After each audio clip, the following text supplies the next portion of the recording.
which comes from the Mahayana Buddhist tradition. For those who are unfamiliar with Buddhist terminology and philosophy, you will not understand every piece. That's okay.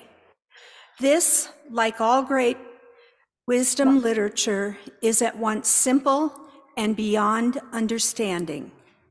More than anything, the text challenges the neat categories our minds latch onto and invites us into deeper, more complex understanding. From the Heart Sutra, the Bodhisattva of compassion, when he meditated deeply, saw the emptiness of all 5 skandhas and sundered the bonds that caused him suffering. Here then, form is no other than emptiness, emptiness no other than form. Form is only emptiness, and emptiness only form. Feeling, thought, and choice, consciousness itself, are the same as this. All things are by nature void. They are not born or destroyed, nor are they stained or pure, nor do they wax or wane. So in emptiness, no form, no feeling, thought, or choice, nor is there consciousness. No eye, ear, nose, tongue, body, mind, no color, sound, smell, taste, touch, or what the mind takes hold of, nor even act of sensing. No ignorance or end of it, nor all that comes of ignorance, no withering, no death, no end of them. Nor is there pain or cause of pain, or cease in pain, or noble path to lead from pain, not even wisdom to attain. Attainment, too, is emptiness. So know that the Bodhisattva, holding to nothing whatever, but dwelling in pure wisdom, is freed of delusive hindrance, rid of the fear bred by it, and reaches clearest nirvana.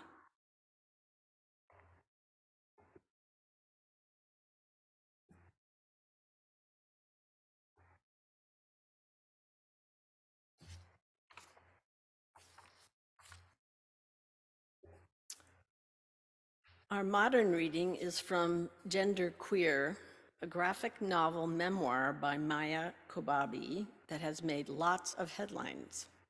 Gender Queer gives voice to one non-binary person's experience of discovering air, sexuality, and gender identity.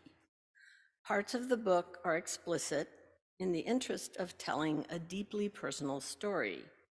The New York Times has called the book the most banned book in the country, and it was famously quoted by Louisiana Senator John Kennedy, who used one of the most explicit scenes in the book to stoke fear and justify silencing LGBTQIA voices. The main trait I've always been attracted to is androgyny, which always made categorizing my sexuality difficult. Did the girl with the buzz cut catch my eye because she was a girl or because she was dressed as a boy? Was it his seemingly feminine or masculine qualities that drew me to the long-haired boy in the choir? My deepest emotional relationships have always been with women. Did that mean I was a lesbian? My romantic fantasies involved male partners. Was I a gay boy trapped in a girl's body? The knowledge of a third option slept like a seed under the soil.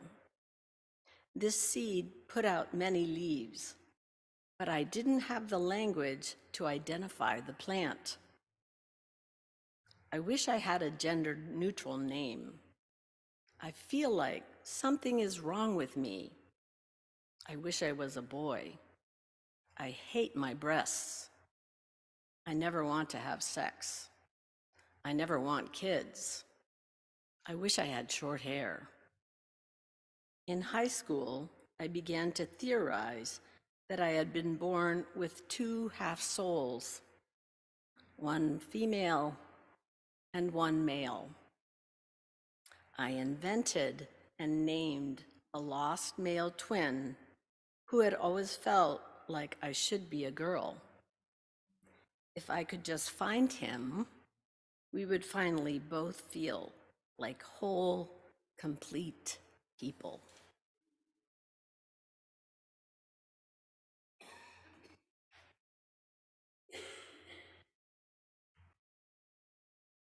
Would you be with me in prayer?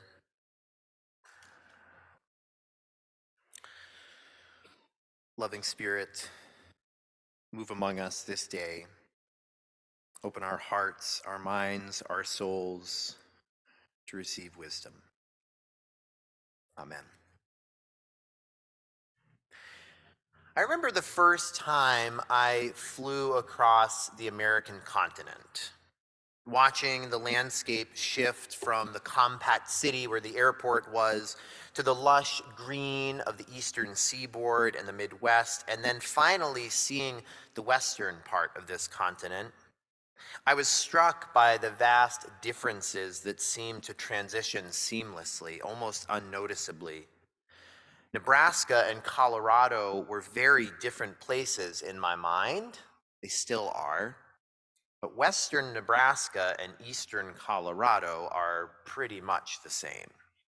There are not actual lines demarcating the states.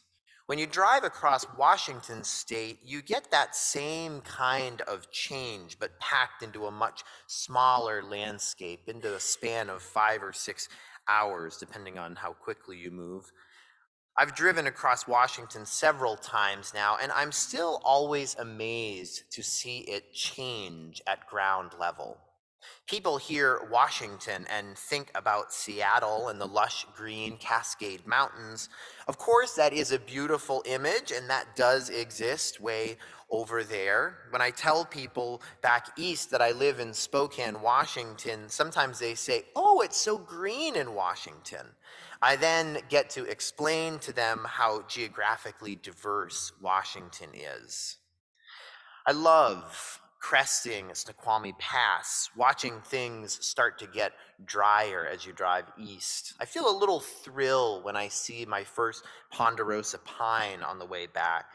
Then over the course of a few hours, the landscape changes, as you know, into dry pine forest and then desert, and then back into something like dry pine forest when you come into Spokane.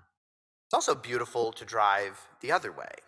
Now that I've done that drive a handful of times, I can really appreciate the way the landscape changes and the fluidity of the boundaries. I love seeing places where ponderosa pine mix with cedar and Douglas fir, or driving through Wenatchee, where it feels like you climb through several different climates in a half an hour or so. And even here in Spokane, you can see several different climates. The difference between Mount Spokane and Riverside State Park or Dishman Hills is absolutely shocking. The natural world makes it really clear and obvious that there is no binary. It's not one or the other. When you move through a landscape, you gain an appreciation for liminal places, in between places where ecosystems overlap. Ecologists have a word for these overlap zones: ecotones. The ecotone is a place where two or more distinct ecosystems or biomes come together. There is no clear boundary, no obvious place to draw a line. They do not cancel each other out, rather they enhance and create something new and beautiful. These zones are rich as they bring spaces and species into relationships that couldn't exist anywhere else. Both of our readings this morning explore this concept from the natural world: overlap and interchange. The Heart Sutra, one of the most influential sutras in Mahayana Buddhism, challenges the assumptions we make about the ideas that organize our thinking. This exploration is by way of the Buddhist concept of emptiness. That might have been a little hard to follow in the reading. Emptiness is the realization that all things are made up of other things in combination, that when you get right down to it, nothing has any existence on its own. It's all interdependent, built from relationships that define it. In the natural world, this is easy to observe. A sage bush does not a desert make, neither does a rock. But when you get enough rocks, sage bushes in the same place, you see a rattlesnake sunning itself, you suddenly see something you might call a desert, in the middle of Washington even. The Heart Sutra pushes even deeper, however, because after one perceives beyond form, beyond sense and experience and thinking, to the depth of emptiness, all the way down where even wisdom becomes meaningless, it is there that pure wisdom is finally found. Put as plainly as possible, and this is still a little esoteric, everything you see and experience and know is in fact empty of its ultimate meaning, but because everything is truly empty all the way down, everything you see and experience and know is vitally important, of deep spiritual and cosmic significance. There is no secret truth at the bottom, no hidden meaning that will later be revealed. The truth is hiding in plain sight. When we encounter a tree that feels out of place, like a ponderosa west of the divide, it can confound us. What is it doing here? We have a moment of disbelief, and yet the deepest truth is the one that is clear and obvious. We are, in fact, looking at a ponderosa pine. The tree doesn't lie about who or what it is. The identity crisis lies within us and our inability to believe what we can plainly see. The contradictions are not within the nature of the tree. They lie within the maps our own minds have drawn up. Many of us had the joy of participating in Spokane's Pride Parade and celebration yesterday. I don't know how many people were there yesterday, but it was a lot. It was a shockingly big crowd. I heard several people reminiscing about how much the event had grown over the years, people who have been there for decades. And I heard several people comment about how many more churches and faith communities are there now than there used to be. The Pride Parade is an exuberant event, and it is incredible to be amongst the crowd. It's amazing just how diverse the crowd is in virtually every aspect and how many flags there are. There are so many different flags representing various gender expressions and sexualities and other identities. How can you ever hope to keep up with all of these flags? Well, you ask questions. That's how you do it. You engage with people, you befriend people, and most importantly, when people tell you who they are, what their pronouns are, you believe them. That might sound incredibly simplistic, but if we could simply do that, if we were willing to do that, we would save so much hurt. How many queer people have been told that they must be wrong or mistaken about their gender identity or sexual orientation? People have written psychological treatises challenging the truth that people know in their hearts, the truth of who they are, who they love, how they want to be loved. Sadly, when society has encountered someone who challenges our understandings of gender or sexuality, we have often doubled down on our concepts rather than accepting that perhaps the maps were wrong. Maya Kobabe, the author of Genderqueer, from which we heard earlier, beautifully explores the journey of finding the language to name an experience that many people question and doubt. Kobabe shows us the frustration and pain that comes with not fitting neatly into one box or the other. Kobabe's book created waves all over the country with, as we heard earlier, the New York Times calling it the most banned book in America.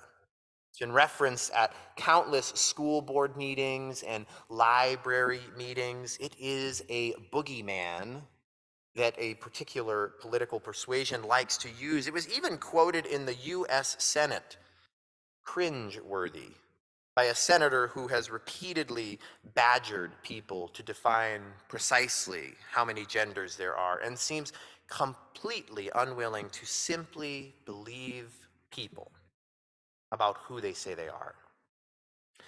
That, to me, is the magical part of pride.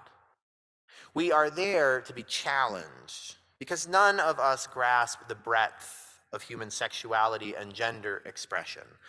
That's why we keep creating language for these things.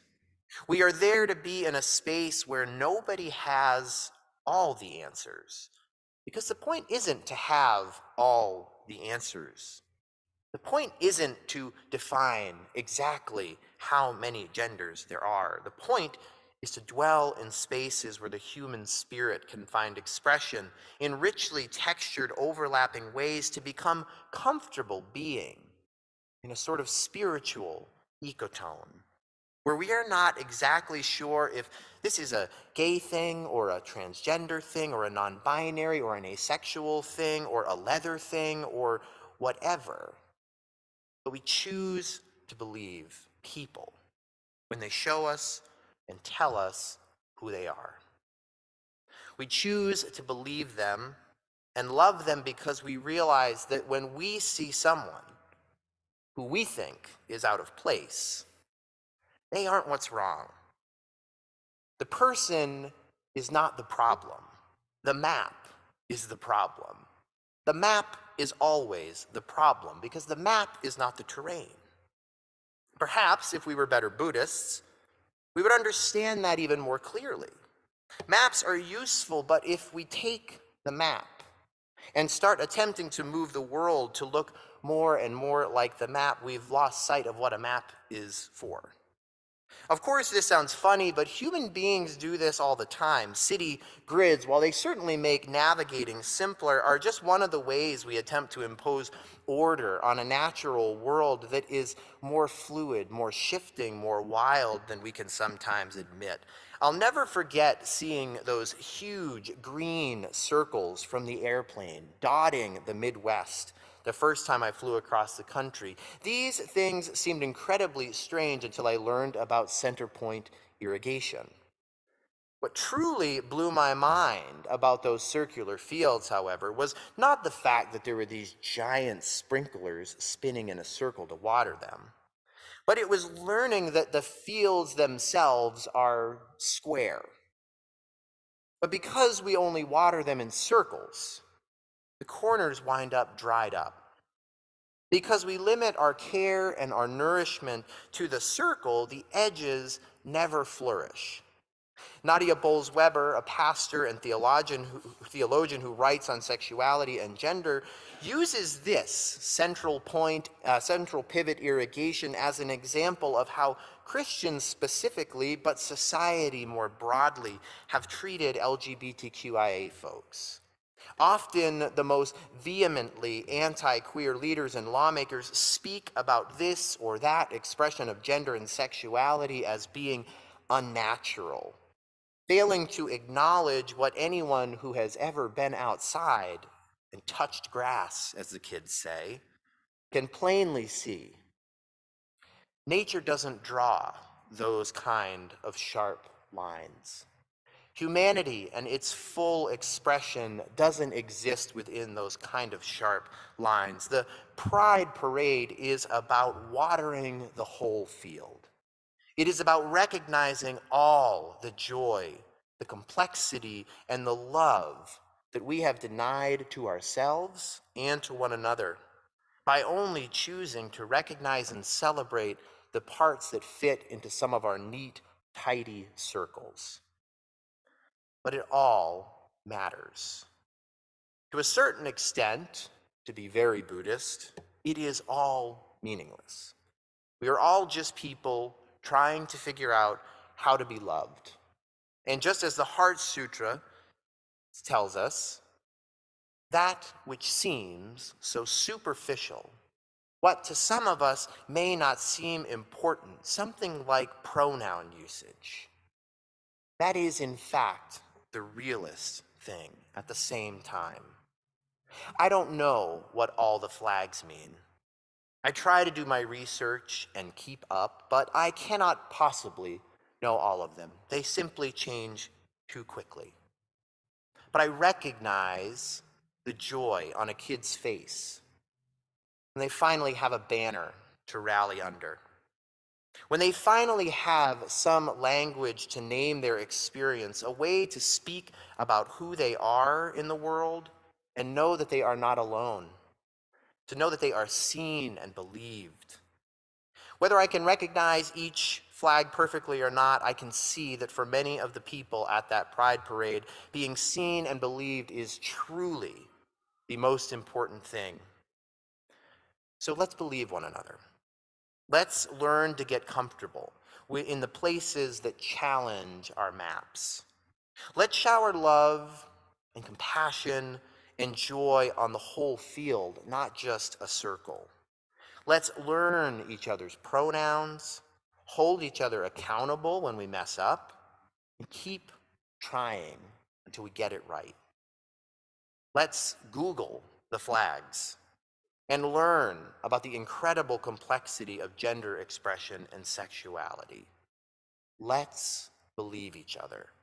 It is truly the simplest thing, and I believe that it is the most important thing. And if we are willing to do it, it is the most transformative thing we can do.